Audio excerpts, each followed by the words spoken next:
You are listening to the Love and Confidence Podcast, episode number 123. Welcome to the Love and Confidence Podcast. If you're a woman who wants to feel more irresistible, have more fun, and create deeper and more authentic connections, this podcast is for you. I am your host, certified life coach Lærke Nielsen, and I help you become the best and most confident version of yourself so you can attract the love life you desire. Let's get started.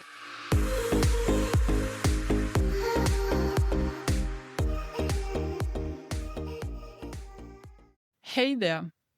We talk a lot about emotional unavailability, and especially men that are emotionally unavailable. And we talk about how it's important to be aware of a person's emotional availability when it comes to a romantic relationship.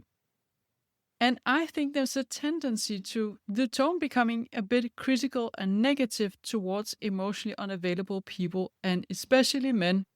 And so today, I want to invite you to be curious instead of critical. Be curious about what is really going on inside the emotionally unavailable man and what could be some reasons why he is like that. And this is not to excuse him, and it's not to make you want to save him, so to speak. That's not the reason why I want you to be more curious. The idea is just to get a deeper understanding of the phenomenon in itself, and also so you can see clearly that it's not about you. It's about a million other things in his life. And this hopefully will help you get a better understanding of why this is a problem that you cannot solve for him, and that everyone has to be willing to do the work themselves.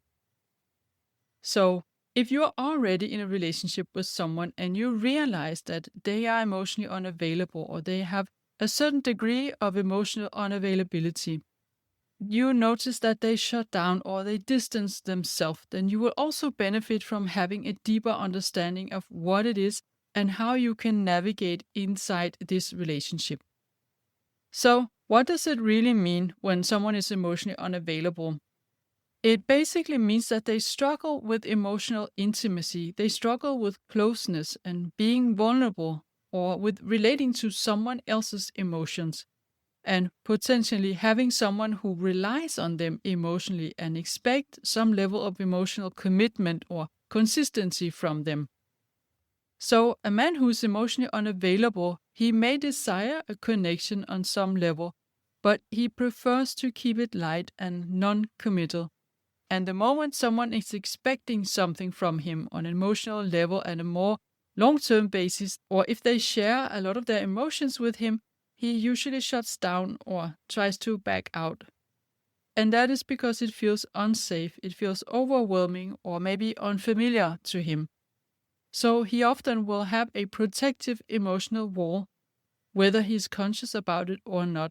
So what are some ways it could look like in dating and in relationship when someone is emotionally unavailable? I'm going to share with you some typical signs. He could have hot and cold behavior.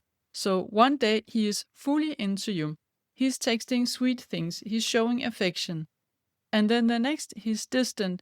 He's more vague and he's not at all in the same energy. This kind of shifting between hot and cold, and you're not really sure what is the real version of him. He could avoid deep conversations that involve emotions or vulnerability. He may react by joking or deflecting or even shutting down when you get more serious and you talk about your emotions or you mention something about a future together. You can instantly feel that this is not a conversation he wants to go into. He would rather just avoid it with a joke. And you could have the feeling that he keeps you at arm's length. He may spend time with you and even say that he likes you or even loves you, but you have a feeling that he keeps a lot to himself and he's not fully letting you in. There is always something untold. He also could have fear of labels or long-term plans. He doesn't want to make it official. He hesitates to plan things in the future together, or he might be vague about what it is he really wants. And then he also typically dismisses or minimizes your needs. So when you express a need for emotional support, he backs out. He acts like he doesn't really know how to handle your emotions, and he tries to change the subject or talk about things in a very objective way, like it isn't really about you and him. It could also be that he struggles with conflict or with difficult conversations. So he tends to want to run away if there's a difficult situation or a conflict, instead of trying to solve it by sharing perspectives, listening to each other, and talking about it. He doesn't feel safe in a situation where there's a lot of negative emotions, and he isn't familiar with navigating conflict and getting out on the other side and being okay again. So he will per default try to escape this kind of situation. And maybe it could even be that he concludes that you are not compatible, because in his mind, a relationship should not have any conflicts at all. You also can experience some level of intimacy, but without the true vulnerability. So you might be sexually close and have fun together and share surface level experiences, but he never really lets you in emotionally. You might not know his inner world. You might not know what scares him or what he dreams of or things that are on his mind and that are important to him. Now, those were some of the signs, some of the ways that you can see that a man is emotionally unavailable. But what are then the reasons? What is the psychology behind this? It's important to understand that this behavior is usually not coming from bad intentions. It's not that he's a bad person. And it's not necessarily a lack of willingness to engage with you emotionally, unless, of course, he's this kind of player who's deliberately using women in his life. But in many cases, someone who's emotionally unavailable, they're actually not doing it on purpose. A classical emotionally unavailable person who is having the kind of behavior where they shut down or they're not able to handle other people's emotions, they're not sharing their own emotions, and they're not okay being vulnerable. The root cause behind all this is fear. It's fear of intimacy, fear of being overwhelmed, fear of being hurt, and fear of being judged, or fear of being exposed as incapable, a bad person, or less than who they want to be. It is a self-protective strategy, and most emotionally unavailable men are not cold or cruel. They're just protecting themselves. They're protecting something inside themselves. And some of the reasons for that fear could come all the way from childhood experiences, or it could be from past relationships. So I'm going to give you 4 different reasons for why someone could become emotionally unavailable.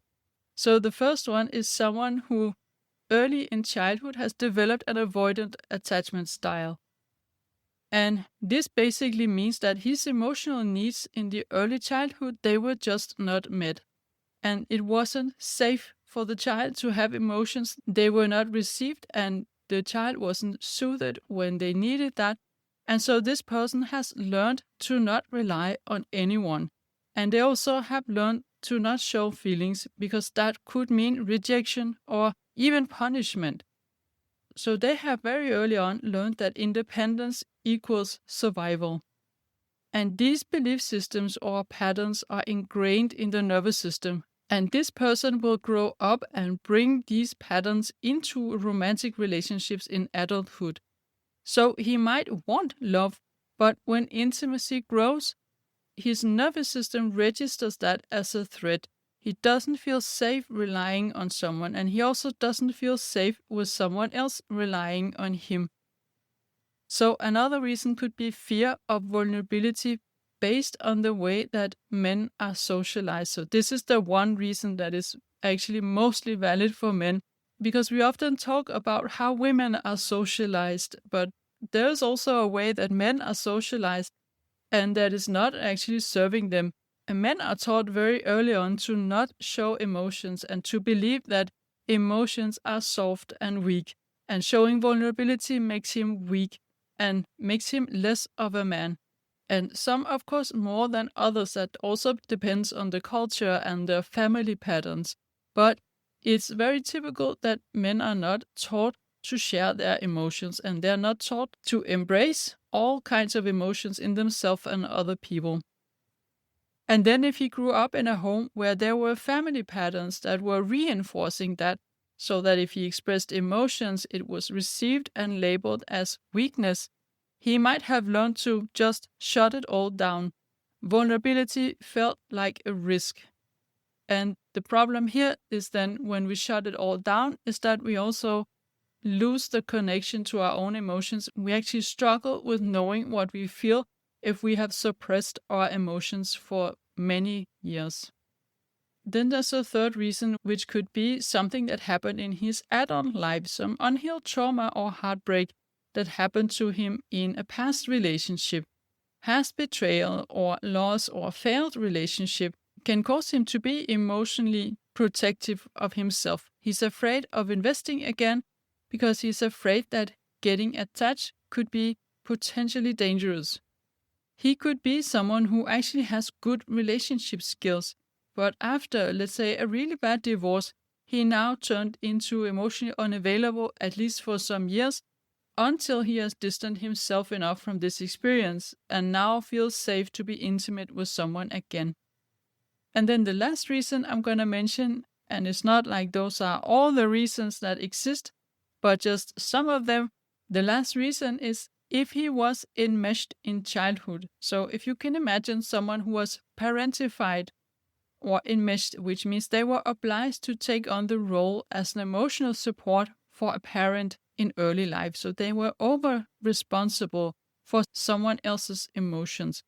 For instance, if they grew up with a mom who were mentally ill or had depressions, for instance, or who was not emotionally mature enough herself to take care of her needs, and then he as a child learned to always prioritize her needs and put his own aside. And he learned that in order for mom to feel okay, I need to be a certain way, I need to behave a certain way, I need to be the perfect child, and I need to have no needs at all. And then he can get the love that he needs from his mom. And then what happens is that growing up, this person will associate emotional intimacy and love with suppressing their own needs, always being 100% focused on the other person, basically not able to coexist in a relationship, and that relationships leads to suffocating. And this, of course, would make him avoid getting too close to someone again, even though they most likely are not conscious of this mechanism.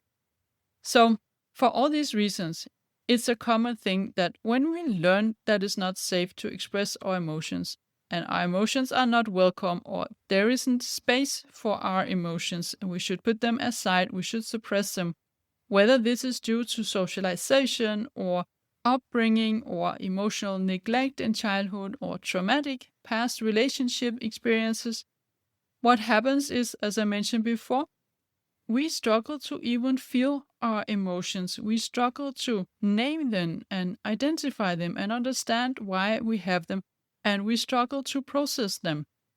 And therefore, it can feel very scary and it can feel very overwhelming to be confronted with other people's emotions or our own emotions as well.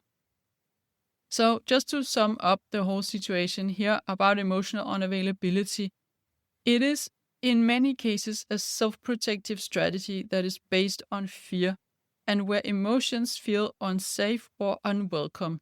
It feels like something risky and it feels very vulnerable to show emotions or to be in an emotional intimate situation. And so for a person who's emotionally unavailable, they will feel that it's better to not even try to enter into this world of emotions. Now, how can a woman navigate a relationship with someone who's emotionally unavailable? Well, if you are dating this man, then you have to have a hard conversation with yourself whether you want to even start a relationship with him. So, of course, this is something that can change, but it's only if he wants to and if he feels it's a problem. And it's, of course, not something that changes overnight. You are not his therapist, and there is nothing you can do to change him. So recognize the signs and ask yourself if you can really feel seen and heard and safe to express your emotions in this relationship. And if the answer is no, then you want to honor that answer and you want to resist the urge to be his emotional savior. Now, if you already are in a relationship with someone and you realize that there are periods of time in your relationship where he's more distant and it feels like he's emotionally unavailable, then the first thing I want to tell you is do not take this personally. Do not take it as a sign that you did something wrong or he doesn't love you as much anymore. That is really, really important to understand that this is a pattern that is programmed inside himself and it has nothing to do with you. And then secondly, what I want you to hear is that you cannot fix him and you do not want to spend your life trying to fix someone. Instead, what you want to do is if you want to stay in this relationship, if you feel that it's only temporarily he has these periods and then he's present again, then you want to cultivate a network of friends with whom you can get emotional support and you can reach out to if you feel unseen and unheard by your partner. And you also here want to make sure to cultivate other parts of your life. So be the expert in your own emotional needs. Be emotionally available to yourself. Make sure to find ways to meet your own needs. And then avoid minimizing your needs and don't overfunction emotionally just to keep the relationship alive. Be attentive to what's going on and check in with yourself and notice if it's okay with you or you are actually more often not feeling seen and heard than you are feeling it. And then, of course, you want to take the consequence of that. You also want to try to really communicate what you want and how you feel. Try to express that very clearly. And don't expect him to share back what he feels, but just make it a habit to include him in your emotions without any blame or without any expectations. So no walking on eggshells. Just let him know what you feel because you want to be able to express that. And this is also a way you can show him that feelings are not that dangerous. And then you want to be okay setting boundaries when you need that. Remember that a man who's emotionally unavailable, he isn't necessarily a bad person, but he might be emotionally unfit for the kind of relationship you want, unless he's actively doing the inner work himself. You are not asking for too much. You might be asking the right things, but from the wrong person. So this is what I had for you today, and I hope you found it useful. I always feel that it's so valuable to understand what is behind someone's behavior. And I especially hope that you can use this understanding to see how it's not about you and how you are actually not able to fix that if this is a problem. We're talking about deeper ingrained patterns that he might not even be conscious about himself. So I also want to invite you to let me know if there's a topic you want me to discuss in the podcast or you have a question. You can just send it to me on my Instagram account at Lærke the Love Coach. And then I would love to discuss it on the podcast. I can do a Q&A if I have enough questions from you. It's always really nice for me to know what is on your mind, what are you struggling with, and how can I help and support you in that. So I will be back in a week from now. And until then, don't forget, no matter if you're single or not, you are loved, you are worthy, and you are important in this world. If you like what you're hearing on this podcast and you want to get support from a coach on your love journey, I invite you to book a free consult call with me. You will find the link in the show notes. And also, don't forget to subscribe, and I would love it if you would rate and review this podcast, and then you'll also help other women find it.